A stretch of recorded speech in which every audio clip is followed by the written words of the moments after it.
Eric Mandala Moboso natunaki balambi ya kala na balambi ya lelo nombre boni ya mbuma ya Mungu bacha Papolipo bana poto bana mikili tulanga nini tala Christian Dior business masoleza kitoko réparation d'appareil vente d'ordinateur vente à caméra lumière éclairage makambo tout na venu Jolu okitina direction Kasavubu kozanga te kokota awa tole galakati un diaspora moi na poto ya kala Christian Lukadi business la classe et la différence ici c'est la classe et la compétence ba pareil ya solo ordinateur ya solo awa Christian Lukadi batika ya fanda moi na poto o investir na kisasa okomi kaka la direction Kasavubu côté ya immeuble VV Center otali na pembeni na yo na venu Jolu au monde Christian Lukadi Dior business kuna c'est la compétence qui compte tala na lobaki mno ngo baso bon ça va pareil tout et ça la pareil outi na mikili bakoki yango te soko ba Christian Lukadi soki pareil na kufi ko lukalo place mo soute Christian Lukadi tout la massa. Sœurs et frères, bonjour. Je réponds au nom de Fumu Sabata, chargé culturel et questions religieuses à la présidence auprès du président de la République. Donc je pense qu'on aura beaucoup de choses à dire. Nous serons à la hauteur de démontrer à la face du monde que nous sommes un peuple qui est décidé à changer la situation politique du Congo et imposer notre hégémonie. Parce que beaucoup de gens n'ont pas compris la politique dont le Sphinx nous avait légué sur l'enseignement de l'ordre. Et je pense que nous serons vraiment à la hauteur de convaincre des indécis, des sceptiques, qu'il y a un changement, il y a une instauration d'état de droit et dont nous tous, nous sommes sous obligation de respecter, de montrer à la face du monde que nous avons compris cet enseignement de l'ordre sur la verticalité politique du Sphinx. Donc, si mingi va comprendre ngai mais na kolimbola pe na lingala po toye bakake rôle nini congolais akoki ko jouer binomo bomoni ndenge le président de la République a martelaki sur likambo ya état de droit bomoni justice ndenge kombi indépendante ndenge tobandi koyeba identité ya moko na moko. Il est temps bosolo la kana bande kona biso de par le monde même au bazana nord ya Congo sud ouest est va comprendre que il y a des gens qui prétendent se déclarer être des Congolais sans nous pouvons pas refuser mutusoka luki nationalité congolaise. Ça veut dire après 1960 déclaration, il y a indépendance et Salemaki, toute personne où se retrouve qui na Congo, d'office azali considéré fils du pays à la nationalité congolaise. Mais cela ne dit pas qu'être congolais ali kakake parce que ce qui après 1960 aux alaki awa, mais ezali état d'esprit. Ngelo bate ou alobaka lingala ki Congo Swahili Chuluba ou bien munoko misusu, ça veut dire il est congolais. Être congolais c'est un état d'esprit. Ça veut dire qu'il y a respect, il y a il y a des ayants droit qui sommes nous, ces peuples bantous, Oyotozo Lukape, qui met à la Mboka Nabiso, à travers politique à bien auto imposer pour Batoubaye, comment est-ce que tu as imposé respect, naba o bazo respecter mibe kwa Congote. Il y a un bomoni politique à président Dengue à Lansaki, Likamboya, il y a état de droit. Sur la corruption, même biso moko petokenda qui formation aux États-Unis auprès du département américain, rien que pour la komeka ko enrichir, makambo Italie, état de droit, bonne gouvernance, nini toko ça la poto éviter ba blanchissement ya mbongo, nini toki ko éviter que peuple congolais a toujours dindon de la farce. Ba utiliser kaina ba façon nyonso parce que ce mutalo ba ki Congo Chilu ba lingala ça veut dire à côté na dimension état d'esprit à cause de la congolais. Les lobomoni ba identité ba tuna monko na monko komi kobima. Cela prouve à suffisance que vous êtes mûrs, vous avez compris comment est-ce que cette politique évolue. 2023 Okoya que personne ne vient vous duper à l'Obakazali congolais sans aïba souci nabino ça y est histoire ya terre sacrale na biso parce que la terre enga koloba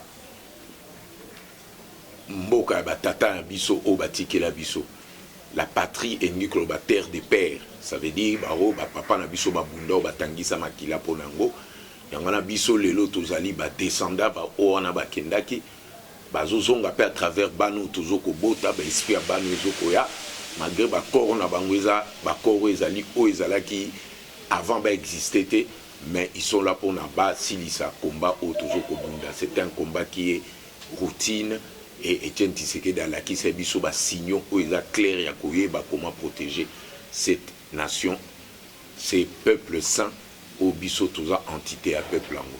La première des choses, Assurance Aliboso est la président de la République. C'est lui qui reste le gardien pour surveiller la PGR pour Bazouali Kamboute. Parce que quand il a pris cette décision-là, ça veut dire les actes au Azozoua. La déclaration du président Zosala, ce n'est que pour sauver les âmes congolaises. Nous devons mettre ça, il faut tous à la conscience que le pays était tombé bas à un niveau que vous ne pouvez pas imaginer. Ça veut dire première protection est la président de la République. Toutes les menaces qui sont en train de faire dans la PGR, la PGR va l'acheter, les alinétis mutusoka koi nakatia mai, et l'eau quoi liboso sala kabimsa loboko pona luka nzete moko fictif pona luka diembela bima libanda. Mais ceux qui n'étaient pas pembente mutwana aza appelé à kozinda soit azwa conscience ya koyeba ko nager na ndenga mona ka batu banajaka et rappeler à l'instant ay bandini okiko s'en sortir na katia mai. Eza ko ganga moko ya asphyxie oyo bango tout place bazali baebi ke baza asphyxié na salle politique na bango ya ko yibaka ya ko créaka ba commission moko ya ko lukaka ko gérer ba finance ya mbongo ba msusu tozoka ke basomba na ba rapport basali basomba ba papier hygiénique il y a $20,000. Est-ce que papier hygiénique à $20,000 et que vous avez même l'administration? Ce sont des gens qui se comportent comme si ils ont cru que le peuple ne comprend pas ce qu'ils sont en train de faire. Même un enfant peut comprendre comment est-ce que Bazoko Iba. Donc ce qui est clair, PGR Baebakake, Bazongi dans droit na bango Oezali, Reki, droit Oezali. Majeur par rapport il y a des signaux où il y a état des droits au Totia Babangate premier protecteur Nabango c'est le président de la République tant qu'il a pris cette option là Babakake Tozo Kendebuti Nasuka Tango Mokile Kozwa arrêt nango cardiaque tant que la terre existera nous saurons toujours comment traquer toutes ces personnes là à travers la justice pour état des droits et là qui rêvent c'est une réalité. Monsieur le conseiller, tout le monde a l'ambiance à cette émission parce qu'il y a beaucoup de gens qui me suivent, il y a beaucoup de sites, ils ont dans Abisso. Tout qui est dans le dossier, il y a le DIRCA beaucoup du chef de l'État. A arrêté, jusqu'à maintenant, à nous renseigner. Il n'est pas condamné, il va continuer à affronter. Mais la audition a auditionné pendant 5 heures du temps, a cité au moins beaucoup de gens. Vous, en tant que conseiller, en tant qu'intellectuel, si ndenge balobi que asali azui mbongo ya mboka atiango na ba compte mo bengo parallèle ce qui est arrivé que andimi ko rembourser quelques mbongo est-ce qu'on va condamner ou bien à reçoit liberté provisoire? Bon, je ne suis pas juriste mais bao bazali na ba profession là eux-mêmes ils savent comment est-ce que ça peut fonctionner mais ce que vous devez retenir c'est quoi? Je dois vous expliquer la clarté. Soki mutuazo yiba peut-être nanda kwa ko yiba yemoko mais soko tali muyibi bien azalaka renseigner soit na ba groupe abatmo ba fanda ka pembe na place ou ba ayeko yiba ou bien moi na moko na kata ndako akiko pesa ba information pour muyiba yo yibe pa na bango donc renseignement zala toujours mais ko yiba mboka mutu ko yiba yemoko te mboka mobimba donc mutu ko yiba yemoko te ça veut dire c'est tout un réseau. Le réseau, il faut qu'on démantèle en gros. Et le président avait bien réfléchi à Tchakinan, à Nomaki, magistrat, parce qu'il savait que tout ce que nous pouvons faire comme performance pour Congo avancer, ce qui justice ses alliés indépendants étaient, tous alliés appelés à échouer. Et ça fait partie, il y a sens intellectuel d'un bon politicien, un bon leader. Parce qu'il avait vu juste, et ça veut dire, tout autour de lui, il a des très bons conseillers. Oh, bah, la kisa qui est n'engeni na oki ko procéder. Parce que, bah, ope, bazo yi ba côté na bango, bazo lukape, bazana ba ndenge ba luka maele a ko contourner justice na quatre esprit na ngo indépendance.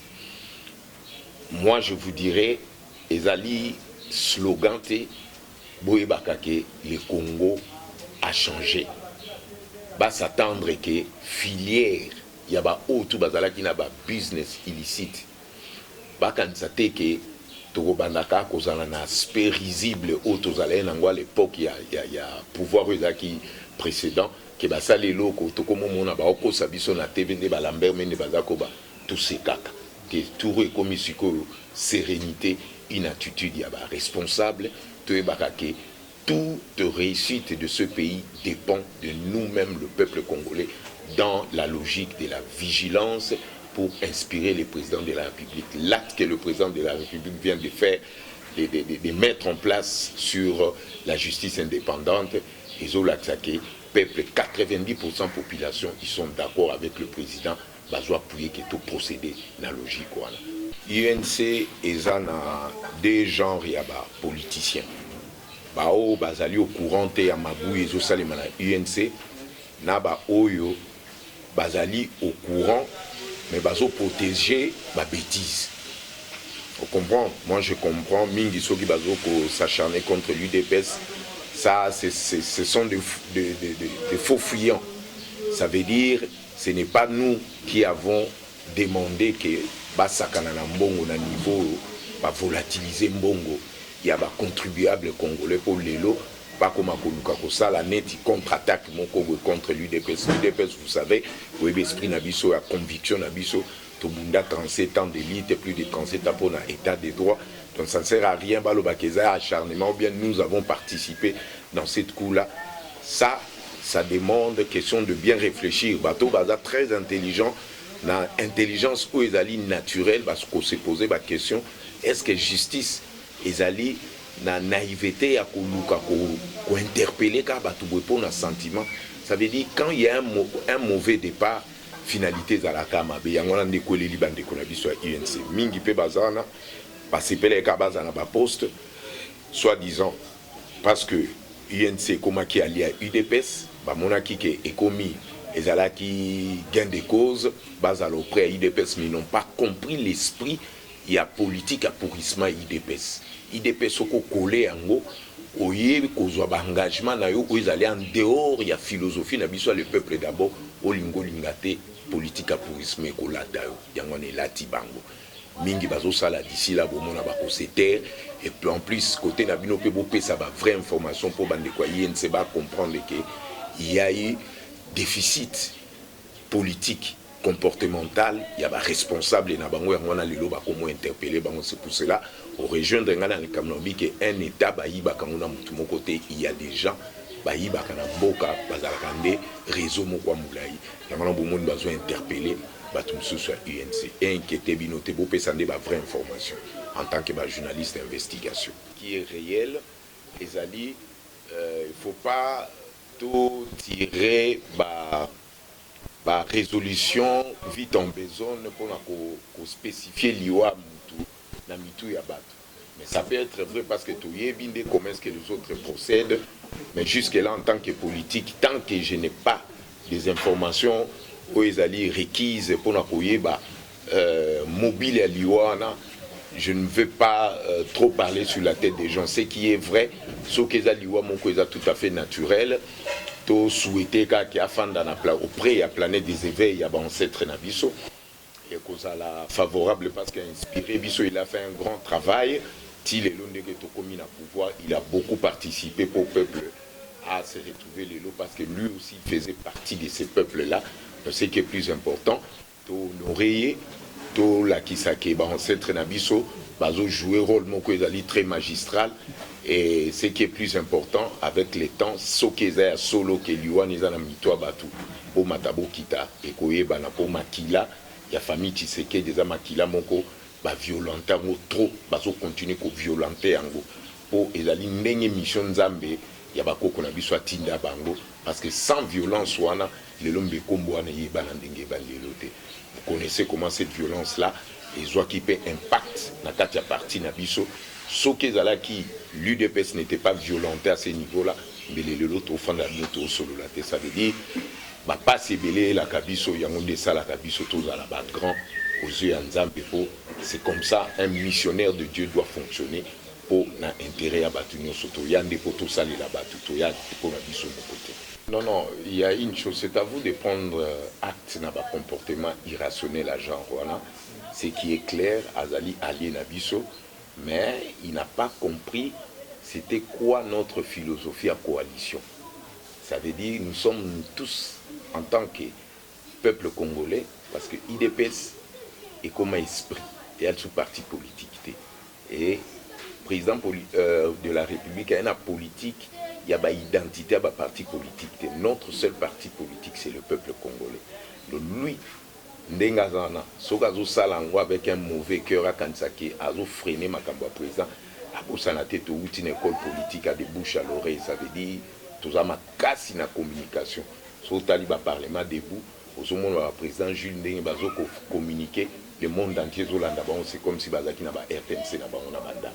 Je sais qu'il est clair, il ne comprend pas le rôle qu'il doit jouer, surtout dans un moment crucial où le président Nabango a une mauvaise posture.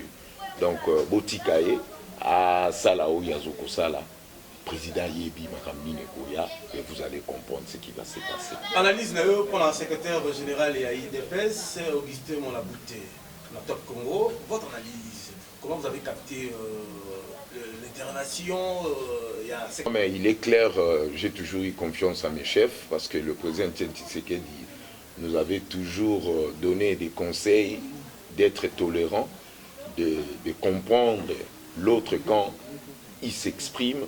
Moi, je suis d'accord avec mon chef et le respect, il y a hiérarchie. Hein? Enseignement, hiérarchie, on a respect, on a. Et ça, naturellement, na bana UDPS au Bazali, na enseignement de l'ordre de Tshisekedi. Nous, la différence avec d'autres combattants, ça veut dire, Tozalaka, na esprit, il y a silence. Et l'esprit, il y a patience. Quand un Tshisekedi dit ce n'est pas patient, ça veut dire à rater le cycle et apprentissage et enseignement politique et Tshisekedi. Chilumbu avec Jean Kaboun, il n'y a rien à débattre là-dedans. Chilumbu, c'est quelqu'un qui est manipulé par une main noire ou témoignage. Tu sais, avec le temps, vous allez comprendre. Dengenini, réseau qui a tout fonctionné, la Mouka va fonctionner, MLC va fonctionner, NDFCC va fonctionner, mais malheur na bango, ils ont accepté de partager le parcours politique avec l'UDPS. Ils se sont trompés parce que tout le monde qui a ADN à Makila, il y a Mibi, ADN à incompétent, ADN à bateau, l'unité qui va peuple congolais, mon clair. Il y a chevauché avec l'UDPS, Sogozali Mouto, pour accepter quoi adopter la rationalité, ça veut dire tout est colombo. Mais si on continue dans l'irrationalité, il y a d'ici le temps, au Kitananzela, na train de nous présenter que le bâti qui dépasse un petit train de côté. Bon, au Kitananzela, au Kitanapé, dans la militaire, au Kangabango, et dans le moment où tu commis, toujours le la psycho pour se mener mieux comme on l'a pour se sauver mais il dépasse ces là qui va nous avoir ça depuis Kala. Et dans le room, là qui va nous nyonso et tout comme on va se poser. Vous Chabata conseiller au chef de l'État, aux manifestations, et votre partenaire et votre parrain politique.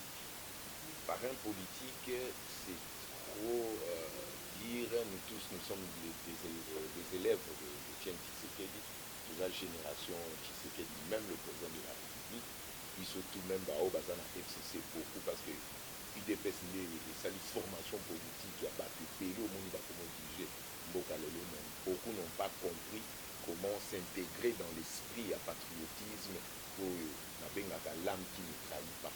Donc Belé qui s'adapter à la logique qu'on a fait. Mais personnellement, mon père spirituel, mon génie politique, ce n'est que Tien Tshisekedi dont je respecte énormément nalandaka barègle d'or na ye na baconseil pour appeler ça par rapport à l'accord cadre, par rapport à la feuille de route na ye. Donc il n'y a pas deux quoi. Adam Moko, je ne peux plus même na lemba la politique. Sur quelle procédure il faut procéder? Parce que c'est quoi la finalité? Il y a Babilo Kwananios. Parmi eux, tu es dit opportuniste de Baza.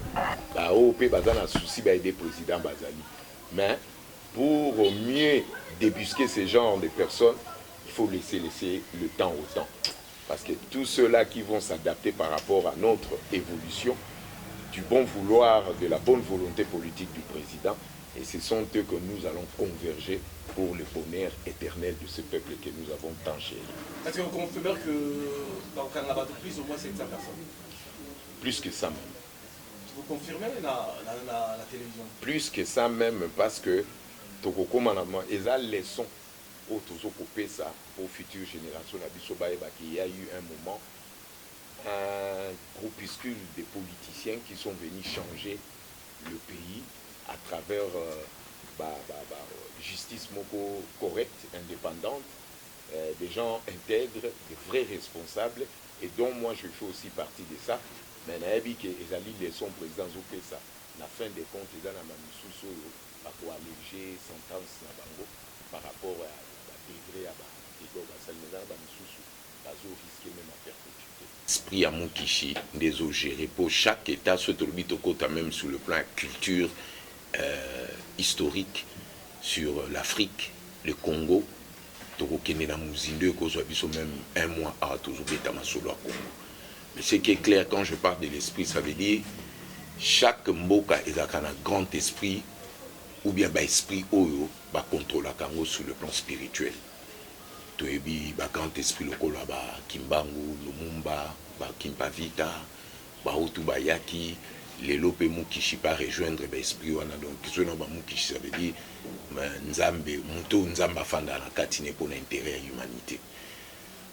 Etienne Tshisekedi a démontré même la communauté internationale qu'il est temps, cycle ont changé, Congo, il fait la libération d'Ango, et le monde qui l'a accepté, et que ça la transition en Apollo, toujours clarté dans la spiritualité. Mais autres dépendent de l'ISO. L'IDP c'est devenu un esprit, ça veut dire, esprit on est latimonde anti-monde. On peut ça un exemple simple, c'est rare, bon, on a parti politique, il y a Donald Trump dans le Congo. Bon, on n'a jamais en France, bon, on a Japon, ils étaient en Chine, ils étaient même Macron, parti politique na Bangwa, ils étaient rien du tout. Eric Mandala mon boss, na tuna ki balambi ya kala na balambi ya lelo, nombre boni ya mbuma ya Mungu bacha. Papalipo, bana poto bana mikili. Tunanga nini? Tala. Christian Dior, business. Masoleza kitoko. Réparation d'appareil, vente d'ordinateur, vente à la caméra, lumière, éclairage, Magamoutou. Na venu Jolu, au Kitina, direction Kassavubu. Kozangate au Kota Awa. Tous les Galakati. C'est un diaspora, moi na poto yakala, Christian Lukadi, business. La classe et la différence. Ici c'est la classe et la compétence. Bah pareil à solo, ordinateur ya solo. Awa. Ah, Christian Lukadi. Batika ya fanda. Moi na poto o investir à Kisasa. Au comique à la direction Kassavubu côté immeuble VV Center. Au tali na pembeni na yo na venu Jolu. Au monde à Christian Lukadi Dior business. Kuna, c'est la compétence qui compte. Tala. Na le bagage ngo. Ah bah ça bon ça va pareil tout. Et ça la pareil et outil na mikili ba koki ngo te. So ba Christian Lukadi. Ah bah ça qui pareil na kufi. Ko Lukalo place mo sous Christian Lukadi. Ah, tout la massa.